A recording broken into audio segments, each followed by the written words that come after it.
te na baye baza kolanda biso tango nyonso mikolo na ma ville mon paradis TV tozali koleka na télévision et puis na TV en ligne na Instagram na Twitter na nyonso boye ba Facebook tozoleka na tina ko partager ba information tozanango par rapport ya environnement na biso. Et vous voyez que depuis un certain temps, ça fait 15 ans que je suis dans la chaîne Moussousou, où ma ville, mon paradis, et ça coexisté. Et la grande vision, est que un environnement sain pour une vie saine. Et il y a rompre un peu silence, de temps en temps, tu peux s'arrêter dans l'information. L'information, peut-être, vous voyez parce que il y a différentes catégories, professeurs, associés, professeurs full ordinaire, experts, amateurs, environnement, pasteurs, politiciens. Alors, les lots là un peu au Italie, autorisation de bâtir, permis à Kotonga. Avant de dans la ville ou bien dans un environnement donné, il faut 5 permission. Il y a un moment les lots parce que tout le ville mingi. Il y a beaucoup de choses qui sont bien organisées pour l'administration et le salaire. Et nous avons une émission sur ceci que ville il faut une administration forte. Si l'administration est forte, il y a un monde où va respecter les décos. Alors pour la ville, il faut que c'est une autorisation de bâtir. Il y a un monde où le papier wana basengaka permission basengaka ezali motuya monene. Alors pour notre autorisation de bâtir to relever d'abord que ville nyonso il faut un plan. Ville nyonso et développera un plan où basali déjà. Les plans ça peut être un plan décennal il y a 10 ans ou bien il y a 20 ans ou il y a 30 ans déjà. Donc plan ezolaksa nengeni ni ville wana qui se développer pendant 15-20 ans. Alors, il est vrai qu'on a vu Nepsa Kinshasa, Tozalaki n'a pas plan, et les premiers plans, d'ailleurs, c'est les plans qui datent de 1949, à l'époque coloniale, c'est ça qui prenait un plan, au Tolandaki, et ma plan est Samaki Belé à 75, les Loroyo, Tozalaki n'a un plan, ma bengi Sosak, schéma d'orientation stratégique de l'agglomération quinoise. Alors, le plan wana, il y a un monde qui est utilisé dans le domaine de l'aménagement. Si je me permets de faire une information parce que c'est un domaine et puis entre-temps aussi, dans le cadre de l'ONG, l'environnement de l'environnement, les SICAP sont devenus les normes et les il y a un autorisation de bâtir, c'est un document très important. Il y a un document il faut bisogner sur avant de tourner. Alors, avant de tourner, il faut un terrain. Ce qui est terrain, c'est au Bengi Moutou, où il y a attitré pour nous la plan, l'architecte, il y a un plan. Alors, l'architecte a un expert dans la conception d'un bâtiment, de telle nature que ce soit, il y a un Moutou au Poluka. Ce qui a il y a un peu de Sanayo. On a 3 chambres, on n'a pas 2 chambres. On a un étage, on a un étage. Alors, il y a un peu de architecte. Comme les à Kosala, plan c'est le Nengeyo Sengeli. Alors, on écoute de temps en temps pour harmoniser les idées. Et à celle dans le premier plan, il y a la question, il y a ah bon, tu as la rana qui boy. Ceux qui boyokani, à Zongi, à Sali, Nenge, yo, au Lingi. Dès que vous êtes mis d'accord que Nenge Wanana, Lingi et Zalaboye, à ce moment-là, soit le client à Sénaki Bassala et plan, soit l'architecte, il y a à Koko Sungayo P, accueilli dans l'administration pour l'autorisation des bâtis. Soit il y a le plan accueilli, soit le plan à Koko mandaté architecte accueilli. Alors, pour remplir, après ça, la demande d'autorisation des bâtis dans l'administration, on peut s'arrêter formulaire à remplir en 3 exemplaires. Et puis, ça va bon, il y a beaucoup par rapport il y a demande, il y a autorisation des bâtis. Bon, on a tout bien en taxe. Bon, taxe, il y a un monde que l'État a un bon pour certains travaux tous à travers la ville. Alors, autorisation de bâtir, ceux qui ont des commission, commission les a composée à l'architecte, ils ont la représentation à la régie des eaux, à SNEL, à l'environnement. Donc, moi, les sangs à la SPER, ils ont la projet. Ah, projet Zaliboy, est-ce qu'ils répondent à la norme? Alors, ceux qui, côté Wana, ils ont un plan, parce que ville, phase un plan, et chaque commune peut avoir un plan particulier d'aménagement. Est-ce que le plan où l'architecte a sengi ou a proposé? Alors, ils sont conformes à la norme où ils sengi, mais grande difficulté, nous avons mettre ville na biso à Kinshasa. Pendant plusieurs années, ils allaient sous un planté. Parce qu'à un moment donné, nous avons travaillé à plan en 1975. Donc de 1975 jusqu'en 2014, pratiquement, le plan pendait allaient pensaté. Et c'est ça qui fait que ville Nabiso allait se développer d'une manière anarchique ou bien dans désordre. Pour sortir de Bambo comme sous les Rapaya. Au moment où on a quartier, au moment où on a Sekaka, au rez-de-chaussée. Peut-être au moment où il y a 2 étages. Parce que plan de Sengi, bon, mais puis selon et ils allaient quitter, donc pendant plus de 40 ans, la ville de Kinshasa s'est développée sans ce plan-là. Il y a un autre monde qui est côté Mzouzou, aucun quartier Moko, Ndakumoko Azalina, 5 étages, et puis ma voisine Naïe, parce un étage Moko. Aux hommes, on a quelque part, à piété, intimité, parce que mon toit a un 3e étage, ou bien un 4e étage. Donc facilement, à côté de bateau, alors, à piété, intimité, il y a ma voisine. Il y a une autorisation de bâtir, et ça, pour réglementer l'aménagement, il y a un quartier dans Bisso, il y a une ville dans Bisso, et Kozala.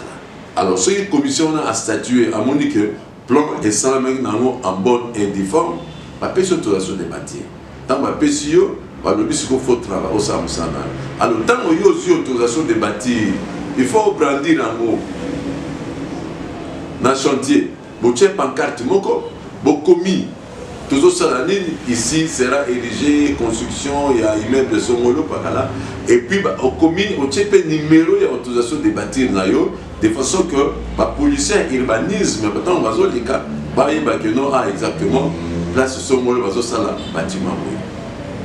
Et puis, et 5 ans, vous avez la construction dans le il faut que le chantier soit clôturé. Le chantier est clôturé, soit par des tôles, dans un mécanisme qu'il faut clôturer en haut. D'abord, si vous clôturer, ils ont sécurisé le plan d'abino, pour le plan d'abino.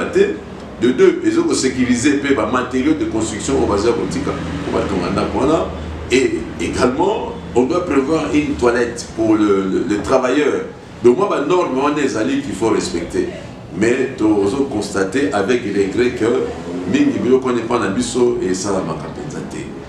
Il faut, dans la culture, il y a des taxes. Parce que les taxes, il y a moyen de permettre l'administration urbaine, soit l'administration locale, et soit pas moyen pour que vous retourniez Nabiso à un niveau, et vous asphalter, moi, et ça, la paix, moi, et belé.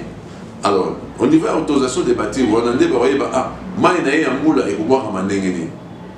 donc, la norme est très importante. Ce qui est la norme, il y a que le quartier qui est à côté, à Tongi, hôtel, dans une zone résidentielle, dans l'hôtel, est-ce qu'il y a un plan? Est-il prévu que place à l'hôtel? Donc, faute de aller un peu partager. D'un côté, biso population peut-être ignorante dans mon ville fait fonctionner, et de l'autre côté aussi l'administration au bazo sala. On peut faire la juste, pas à la honnête pour nous appliquer la loi. Tant que la loi est appliquée, moi qui ai des normes par la loi ici, j'ai fait allusion à la norme. Au moins, on a mis comme un kitoko pour envier. Mais par manque, il y a des formations, peut-être c'est la mauvaise volonté, parce que je suis dans la profession, ça fait pratiquement 27 ans. Au moment où un client me soucie, c'est qu'il faut que notre relation débattue.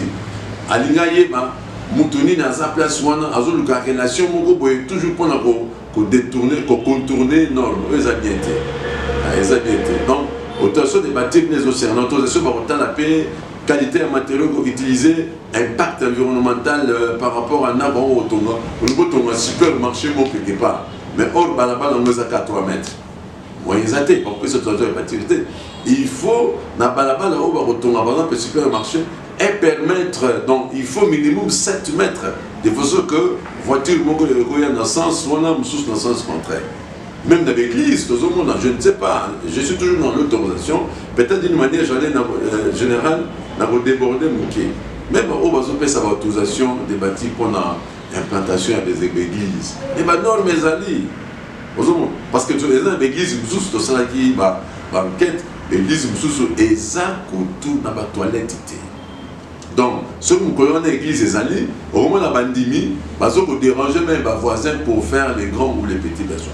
Donc, pour faire cette autorisation des bâtiments, il faut mettre là-bas aspect et l'administration a coûté dans l'enquêteur, qui est là, à Montoboye, dans la Somolo, va signer l'autorisation, qui est dans l'environnement, ce qui veut dire qu'à remplir les conditions, de permettre à Tonga et l'eau qu'on a eu.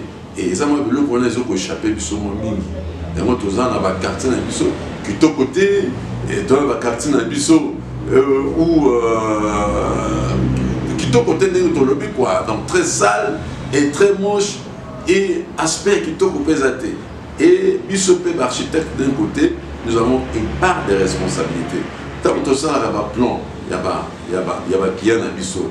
Nous sommes tous allés, conseiller, il y a un client dans le biseau.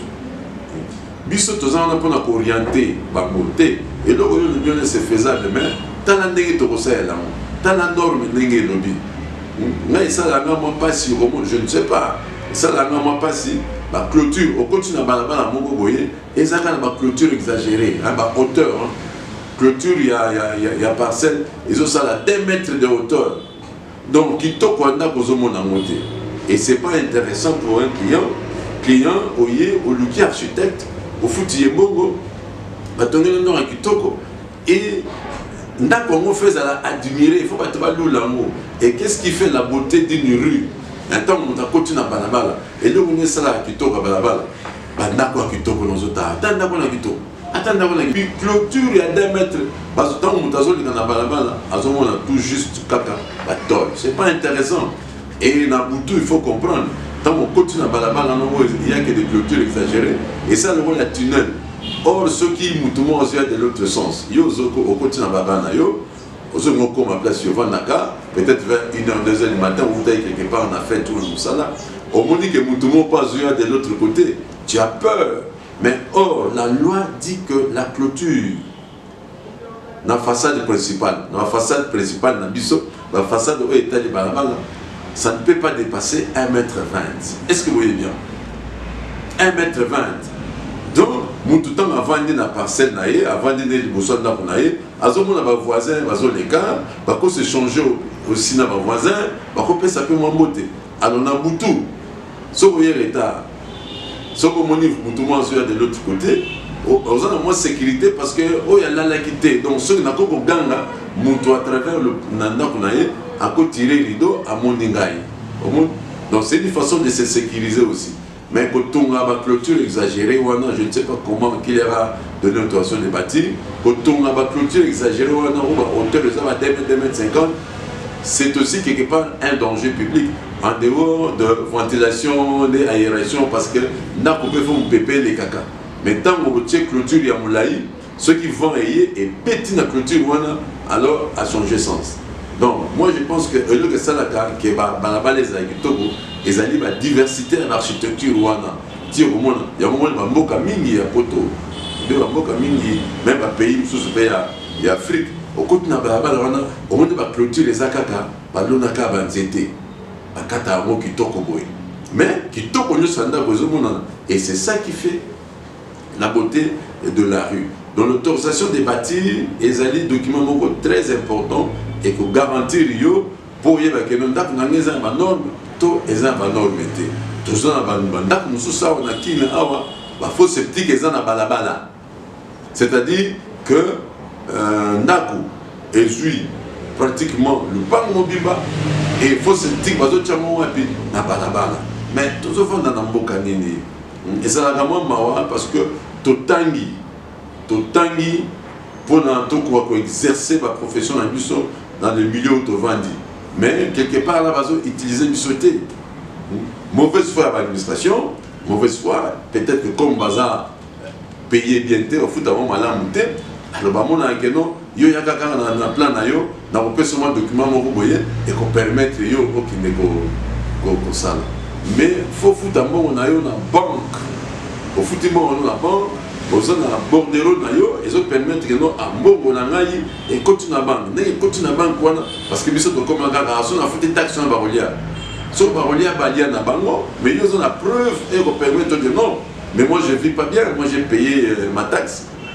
Mais ce qu'il y a au foot, taxe, l'État sert d'ailleurs des Cameroun. Mais sur quelle base? Donc, il y a moi, toujours 5 ans, vraiment, on a compte, on a mis sur ma ville, mon paradis. Tu dis que tous, tiens, ma ville, c'est comme un paradis. Mais qui dit paradis, il y a au préalable le respect des normes urbanistiques et environnementales.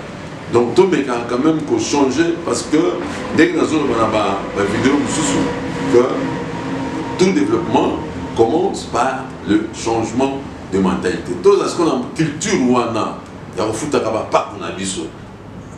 Culture wana soto commune à ce moment-là ça nous donne le droit. Il y a posé na capé, pas droit na biso na bateau bazo diriger biso. Et puis bateau peut va diriger biso maintenant na commune, ba bourgmestre, ba ça appelle bateau au bazana maîtrise ya ba norme wana. Parce qu'il arrive parfois aussi que non auquel devant une autorité municipale, aux autres le Makambu, mais aux autres sentir que Makambu aux autres les mais c'est lui le numéro 1. Il y a commune Ouana, mais aux autres expliquer Makambu nous avons un service qu'on appelle le service de l'urbanisme et habitat dans la commune. Mais maintenant, comment on va discuter quand Makambu que ça la retrouve à préavis ou bien un conflit entre bailleurs et locataires. Mais autre par exemple l'attribution est belée. Donc il faut l'État dans biso et utiliser partout. Oyo batangi formation songolo otie pe ne sika oyo il y a lié dans formation pour akwa kosala. Même quand on a incendie, tout le monde par exemple mutunami mitoyen azotonga na mitoyen non. Nous devons nous sécuriser. Nous devons nous sécuriser. Donc voilà, en fait, plus tard, tu as le sous ma Cameroun parce que les assigés m'ont moulaï, mais tu peux ce qu'ils ont le rôle avant vous. Et vous s'abonner dans ma chaîne Nabiso, vous partager de façon que l'information est comme on a battu. Donc c'est une façon pour nous, au nom de notre ONG, ma ville, mon paradis, et c'est une façon qu'on a contribué dans le changement, il y a environnement Nabiso. Parce que la sensibilisation, ils ont un point très marqué ici. Ils ont permis de que l'information est commune. Dès que vous avez des bandeliers, l'information est commune. Vous avez bien vu mais qu'on rappelle bien les appels, ma BT. Quand si, pour les lots, tu vois que Souka, na Isika Oyo, et tu peux t'animer na Oyo, la ciment et Zoya. Vous avez